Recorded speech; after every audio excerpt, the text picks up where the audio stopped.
Bonjour à toi, j'espère que tu vas bien. Bienvenue sur Crypto Nation pour une nouvelle vidéo. Aujourd'hui, j'aimerais te parler de Segwit2x pour faire suite à mes dernières vidéos sur l'avenir de Bitcoin car c'est le dernier épisode. On semble s'acheminer vers Segwit2x, donc c'est plutôt une bonne nouvelle pour beaucoup de gens qui détiennent des Bitcoins parce qu'on a enfin trouvé une solution, on va dire.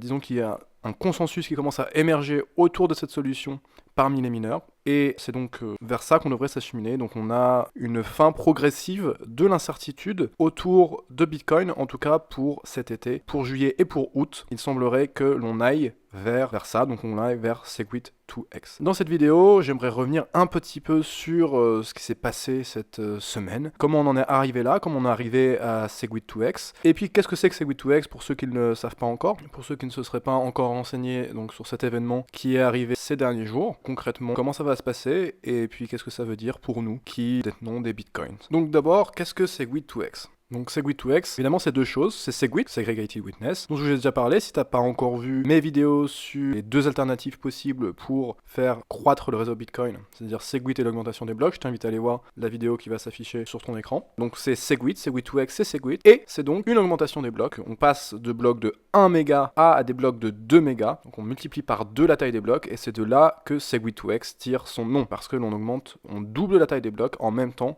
que l'on implémente Segwit. C'est en fait une forme de compromis entre les deux solutions qui étaient proposées pour faire grandir Bitcoin, c'est-à-dire Segwit et l'augmentation de la taille des blocs. Eh bien, on les combine les deux ensemble pour former Segwit2x. Donc Segwit2x, ça vient pas nulle part, ça vient pas d'apparaître cette idée.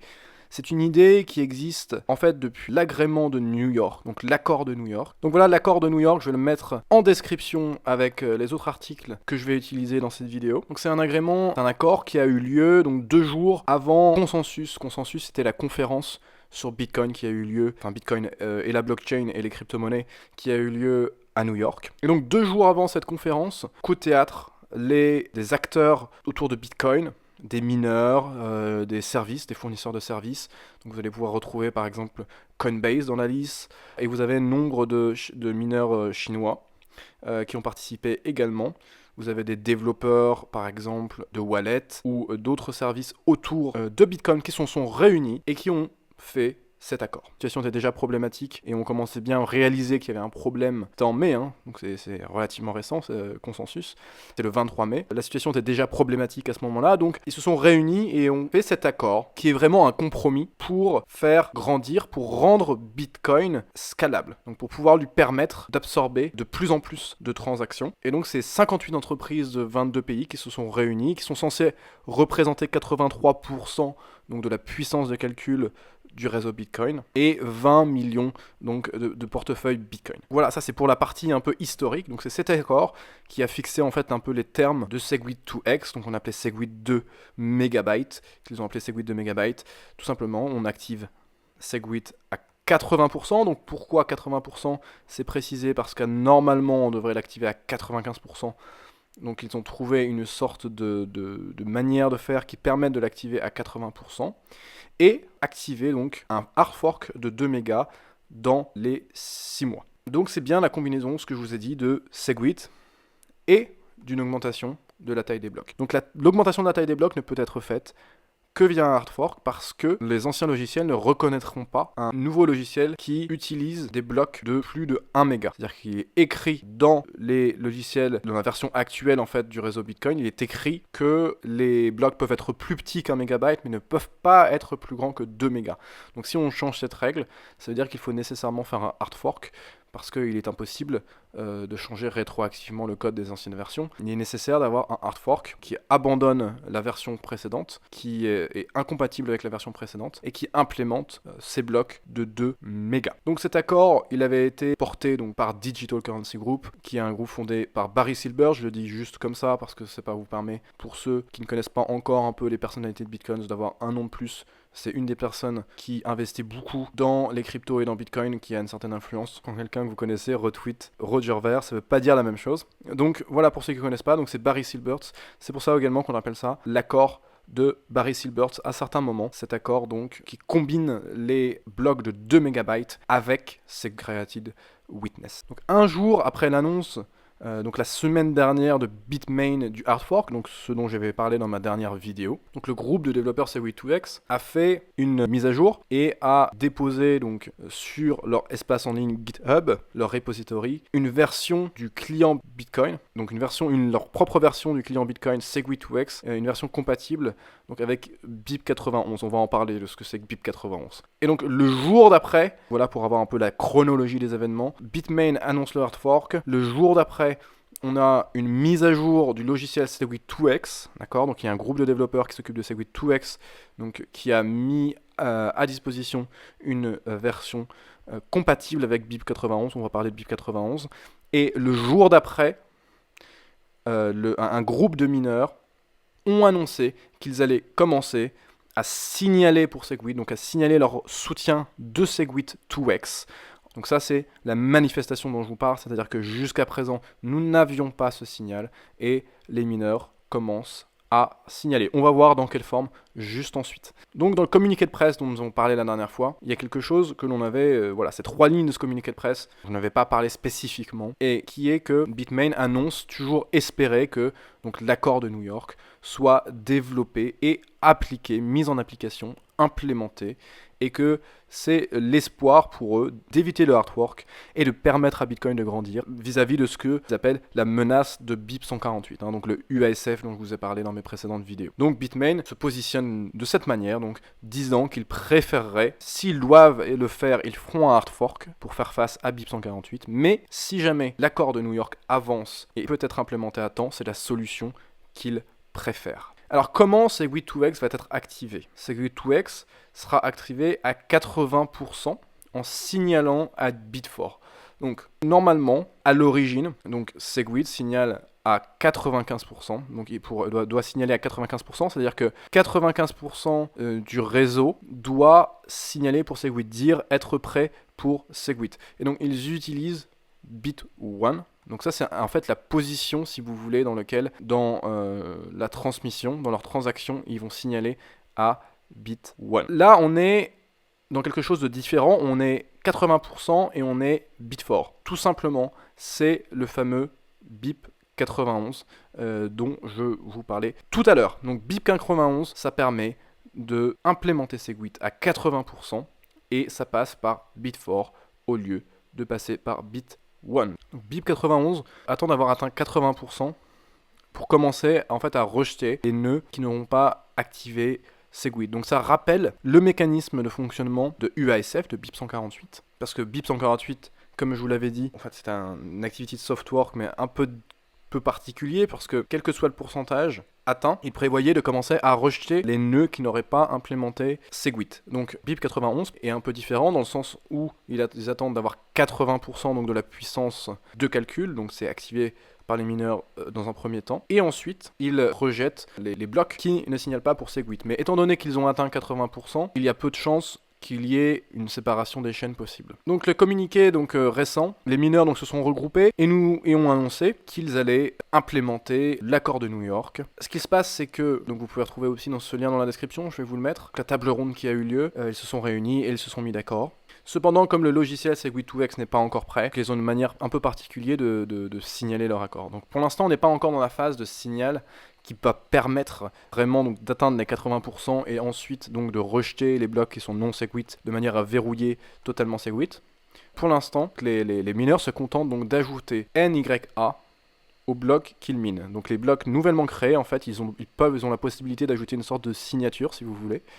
Et dans la transaction en fait, des nouveaux blocs qu'ils créent, dans cette signature, ils vont ajouter NYA. NYA, tout simplement, c'est New York Agreement. Donc ça leur permet de dire « nous soutenons l'accord de New York ». Donc voilà, donc ces mineurs-là, ils représentent à peu près 80%. Et donc on peut imaginer que dès que le logiciel Segwit2x est prêt, donc ils passeront de NYA à un vrai signal. Ils vont commencer à faire un vrai signal pour Segwit, qui devrait donc se faire sans problème, vu que ces mineurs sont censés représenter 80%, qui est la limite à atteindre pour activer Segwit dans ce cas de figure.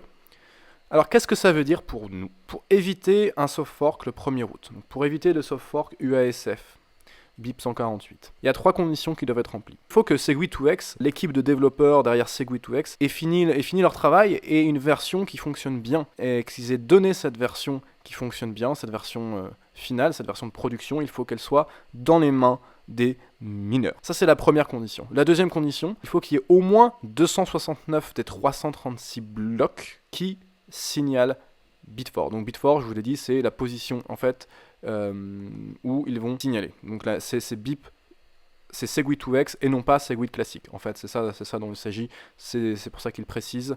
Donc c'est signaler Segwit2x et non pas Segwit classique. Donc à partir du moment où on a 269 des 336 blocs, on a bien 80%. Okay, donc à partir de là, on a un lock-in, on a un verrouillage de BIP 91 qui s'enclenche. Donc ça veut dire qu'on va pouvoir déclencher Segwit2x. Enfin Segwit dans un premier temps. Ensuite, il faut qu'il y ait encore 336 blocs qui s'écoulent. Donc c'est-à-dire que sur 336 blocs, il faut qu'ils aient 80%. Et ensuite, 336 blocs s'écoulent encore. Et c'est à partir de ce moment-là que BIP 91 s'active. Donc on a 2 phases. On a une phase où on confirme donc qu'on est bien à 80%. Et ensuite, on a un délai en fait avant l'activation proprement dite. Si tout ça se passe avant le 1er août, eh bien, il n'y aura pas de soft fork. La seule incertitude, c'est si nous sommes encore à l'étape 2 au 1er août. C'est-à-dire qu'il n'y aura pas eu ce délai qui se sera passé des 336 blocs. Il faudrait idéalement que les gens qui soutiennent BIP 148 annoncent que, eh bien, ils accepteront quand même, dans ce cas-là, ils accepteront de retirer, d'arrêter leur action et de ne pas déclencher BIP 148 de manière à éviter tout problème. Parce que, effectivement, ça serait probablement à éviter que si on arrivait à l'étape 2, donc on est déjà, je dirais, en bon chemin, que ça serait peut-être dommage qu'on ait UASF dans ces circonstances. Mais ça n'a pas encore été clarifié. Alors, évidemment, si on n'arrive même pas à l'étape 1, là c'est sûr qu'on revient donc à la situation initiale où on va avoir UASF. Ce n'est pas tout, parce qu'effectivement, comme le dit Jimmy Song dans cet article, très bon article de Jimmy Song encore une fois, comme le dit Jimmy Song, c'est pas fini parce que Segwit ça va être la partie facile de Segwit2x. Donc Segwit c'est vraiment pas la partie compliquée de Segwit2x. La partie compliquée de Segwit2x, c'est les blocs de 2 MB. Et ça, les blocs de 2 MB, c'est pas un soft fork, c'est un hard fork. Donc ça pose la question donc de savoir quel logiciel effectivement va activer le hard fork de 2 MB. Probablement que ce n'est pas Bitcoin Core qui va s'assurer du développement de Segwit2x et de l'après Segwit2x, puisqu'ils n'ont pas été impliqués dans l'accord de New York. Donc ça pose un peu une certaine incertitude sur l'avenir de Bitcoin, puisque Bitcoin Core étaient les développeurs historiques de Bitcoin, et donc là on a Segwit2x qui arrive, et ils vont sûrement donc devoir déclencher eux-mêmes donc ce hard fork. Est-ce que ça veut dire que Bitcoin Core va être rendu obsolète et va cesser d'être utilisé? Donc là la question se pose. Il y a encore des incertitudes autour donc de ce hard fork des 2 MB, mais ce hard fork n'arrive pas tout de suite. Cet hard fork arrivera normalement donc dans les 6 mois, mais peut-être que ça arrivera avant, vers octobre. Donc sur le court terme, c'est clairement une bonne nouvelle pour Bitcoin. On va sûrement éviter pas mal de dramas autour de fin juillet, début août. En tout cas, c'est effectivement une bonne nouvelle pour ceux qui ont des bitcoins en portefeuille et qui défendent l'utilisation de bitcoin donc en tant que monnaie, plutôt que simplement l'utilisation en tant que réserve de valeur, puisqu'effectivement, Segwit va rendre plus facile l'utilisation de bitcoin en tant que monnaie, avec des frais de transaction qui seront plus faibles. Ce sera sûrement pas suffisant cependant, mais ce sera déjà un allègement notable. Et ça va permettre aux utilisateurs de Bitcoin de souffler un petit peu pour ce qui est des frais de transaction qui sont aujourd'hui extrêmement élevés. Et ouvre la porte au développement et à la mise en place de Lightning Network. Ça sera un développement très intéressant à suivre, de savoir si on va avoir Lightning sur Bitcoin et quand est-ce qu'on va pouvoir l'avoir. Lightning, pour rappel, c'est un réseau qui se superpose donc au réseau Coin, qui nous permet en fait de faire des microtransactions pour des frais extrêmement faibles. Ça peut éventuellement payer sa baguette de pain avec des bitcoins ou de payer son verre à un bar avec des bitcoins. Lightning Network peut rendre ça de nouveau possible est de nouveau réaliste, puisque Lightning en fait ne passe pas directement par la blockchain, donc ne passe pas par la blockchain en fait, on peut le dire. Donc c'est un fonctionnement un petit peu compliqué, donc j'aurai peut-être l'occasion d'en parler dans une autre vidéo. Mais en tout cas, Lightning est très intéressant. Mais donc ça viendra que ultérieurement, ultérieurement à Segwit. Donc il faut d'abord avoir Segwit pour pouvoir éventuellement avoir Lightning. Dans tous les cas, sur le court terme, bonne nouvelle, implémentation de Segwit à venir, qui devient probable maintenant, et qui devrait se passer sans trop d'opposition, a priori. Voilà, donc pour l'instant, on est en droit d'être optimiste. Ça résout pas toutes les questions, ça résout pas tous les problèmes. Il y a des... Voilà, il va y avoir le problème de l'augmentation des blocs qui va revenir tel un boomerang dans 6 mois probablement. Mais voilà, l'innovation va enfin pouvoir recommencer. On était dans un scénario un peu de guerre froide où différents camps émergeaient et où il ne se passe rien, on était dans un blocage total. Là, on commence à réavancer, on commence à regarder de nouveau l'avenir avec un certain optimisme. Et donc, le développement de Bitcoin est reparti, on peut le dire. Donc voilà, plutôt une bonne nouvelle tout de même une très bonne nouvelle à court terme. Sur le long terme, tout n'est pas résolu, tout n'est pas fini. Nous allons voir comment tout ça va se passer. Donc voilà, merci à toi pour avoir regardé cette vidéo. N'hésite pas à t'abonner et à liker cette vidéo si elle t'a aidé. On se retrouve pour d'autres vidéos très prochainement sur les cryptos. Merci et à bientôt.